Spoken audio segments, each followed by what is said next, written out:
If you feel like your body stays stuck in stress mode no matter what you try, this episode will show you ways to calm your nervous system that can directly influence inflammation, immune balance, and your body's ability to heal.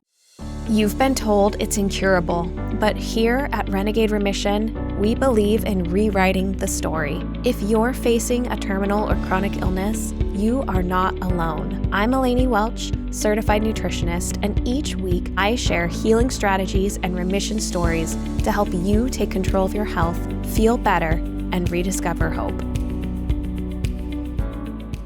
Welcome back to Renegade Remission. By the end of this episode, you'll understand how emotional stress creates real biological changes that influence disease progression, discover the mind-body connection, and learn how it regulates the nervous system to influence healing across diagnoses, and hear a real survivor story drawn from documented mind-body recovery testimonials showing that changing internal emotional patterns coincides with measurable physical improvements. Stay with me to the end because I'll share a simple, grounded practice that can help regulate your nervous system without forcing positivity or requiring anything overwhelming. When people talk about the mind-body connection, it sometimes feels confusing or maybe even dismissive, especially if you've been told at any point that your illness is stress-related or psychological or in your head. Many people living with chronic or terminal diagnoses carry a deep resistance to this topic because it's historically been used to minimize real suffering. So let me begin by saying something clearly and without hesitation. Your illness is real, your symptoms are real,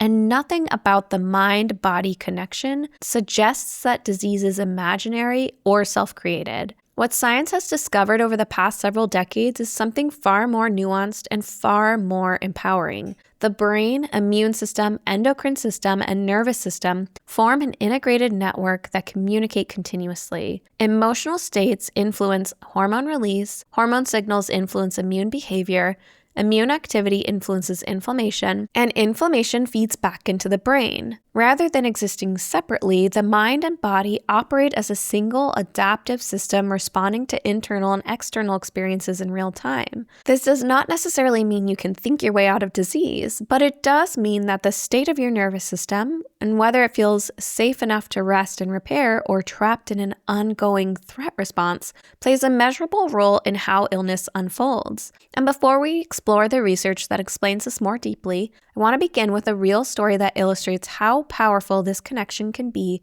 when someone begins to shift their internal state using their mindset alongside their physical healing work. This story comes from publicly shared recovery testimonials discussed in Dr. Joe Dispenza's workshops and documentary materials. These accounts are not clinical trials, and they aren't necessarily proof of causation. They're first-person experiences shared by individuals describing their own healing journeys. But just because they aren't peer-reviewed clinical trials doesn't mean they're invalid, and when they're viewed alongside scientific research on nervous system regulation and stress physiology, they really help illustrate patterns that many people recognize in their own lives. One frequently discussed testimonial is from a woman diagnosed with multiple sclerosis who began experiencing progressive neurological symptoms in her early adulthood. She described increasing fatigue that made ordinary tasks feel overwhelming, intermittent loss of balance, numbness in her limbs, and episodes where her vision blurred unpredictably. Over time, fear of the next flare became almost as disabling as the physical symptoms themselves. Medical treatment helped manage aspects of the disease, but she felt trapped in a cycle where physical symptoms triggered anxiety, anxiety intensified stress responses, and stress appeared to worsen her symptoms. According to her own account, the shift began during a period when she realized that nearly every moment of her day was driven by her thoughts in anticipation of decline. She was constantly scanning her body for signs of worsening. She described feeling as though her nervous system was on high alert all the time, even when nothing immediately threatening was happening. After attending a workshop focused on mind-body practices, she began experimenting with daily meditation sessions designed to reduce sympathetic nervous system activation and increase her feelings of internal safety. Her approach was gradual rather than dramatic. She committed to sitting quietly each morning, focusing on slow breathing and guided visualization exercises aimed at shifting emotional patterns rather than suppressing them. Over the coming weeks, she reported noticing subtle changes. Her sleep improved first, followed by a reduction in the constant background tension she had carried for years. She began experiencing longer periods without symptom flare-ups, and her energy levels became more stable. Over several months, she described regaining confidence in walking longer distances and resuming activities she had previously avoided out of fear of symptom escalation. She has consistently framed her experience as a combination of factors rather than a single cure, including medical care, lifestyle adjustments, nutrition, and emotional work.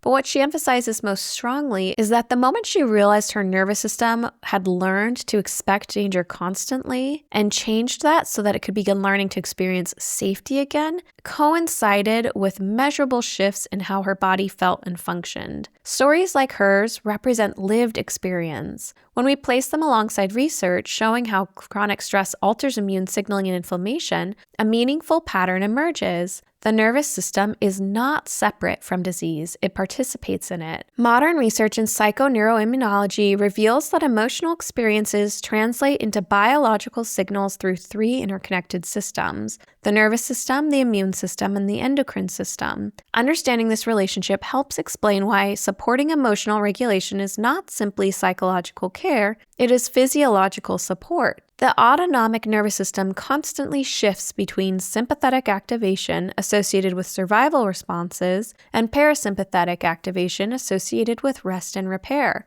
Chronic illness often keeps people locked in sympathetic activation, not because they're doing anything wrong, but because ongoing symptoms signal danger to the brain. Research on allostatic load demonstrates that prolonged stress activation increases inflammatory signaling, disrupts our sleep, alters gut function, and reduces immune precision. When parasympathetic pathways activate through breathwork, emotional safety, connection, or relaxation practices, inflammatory markers decrease and biological resources shift towards repair. Research reviewed by Dancer and others show that emotional stress increases pro-inflammatory cytokines, which correlate with fatigue, pain sensitivity, and disease flare-ups across multiple conditions. The immune system interprets emotional threat as physical danger, adjusting its behavior accordingly. And hormones serve as messengers, translating psychological experience into physiological response. Chronic stress alters cortisol rhythms, disrupts insulin regulation, interferes with melatonin production for quality sleep, and affects thyroid function. Meta-analyses by Sergerstorm and Miller demonstrate that sustained psychological stress suppresses antiviral and antibacterial immunity while amplifying inflammation, highlighting why emotional regulation can play a supportive role in healing. And research on the placebo and nocebo responses demonstrates that belief and expectation activate real neurochemical pathways, including endogenous opioids and dopamine systems. This does not imply that illness is psychological, rather it shows that the brain participates actively in healing through measurable biological mechanisms. I have an entire episode discussing the placebo effect. It's my episode 11, The Placebo Effect, How Belief and Mindset Shape Healing. So be sure to check out that episode if you want to understand more about the placebo and nocebo effect, which is powerful in healing. Your thoughts did not cause your illness. Your emotions are not failures or flaws, but your nervous system does influence how your body responds to disease, and supporting emotional safety and nervous system regulation can reduce inflammatory signaling, improve sleep, enhance digestion and nutrient absorption, and create internal conditions far more favorable for healing. Many people feel relief when they realize that mind-body work is not about forcing positivity or denying reality. It's about gently helping the body exit chronic survival mode so repair processes can function more effectively. Here are some practical action steps you can take today. Begin by introducing one practice that signals safety to your nervous system. Slow breathing with extended exhales can stimulate vagal tone and shift autonomic balance. Naming emotions that you are feeling without feeling judgment about them reduces amygdala activation and helps the brain process stress without escalating it. And creating predictable moments of emotional safety, such as sitting quietly in the sunlight, listening to calming music, or speaking with somebody who feels safe and loving reinforces parasympathetic activation through repetition. Finding even brief moments of genuine enjoyment or connection can shift hormonal signaling in measurable ways, helping to counter chronic stress chemistry. Finally, consider scheduling intentional emotional rest periods where you allow yourself to pause without productivity